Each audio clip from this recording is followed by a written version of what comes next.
Wapendwa, akaconfess kwamba kuna wakati alienda kanunua ka sex toy. Aya ni msichana ka sex toy, ka kitu kama mwanaume. Yani yawanga anajifurahisha nako. Nikamwambia that is a demonic thing. Hiyo ni ka kitu, iko ni kachombo ka shetani. Yani yako ka kitu hata wewe kama unakatumianga. Wewe ni mwanaume, ama wewe ni mama, ama wewe ni msichana, ama wewe ni kijana.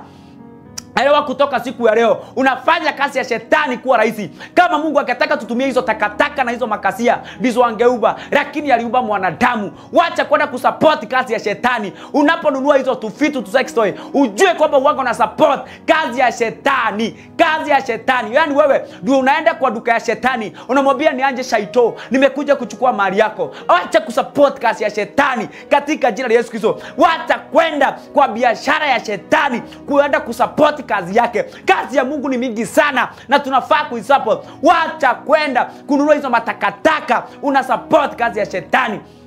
Aramashanda akakuja nikamwambia, akasikia nikihubiri na nikasema hizo vitu. Wewe kama msichana huwezi kuwa unaomba unaambia Mungu nibariki na mume, na sasa umejiwekea kama mwanaume kengine hapo kabonoko, kama mwanaume ka kitu kanawekwa kwa chaja. Wacha hiyo vitu katika jina la Yesu Kristo.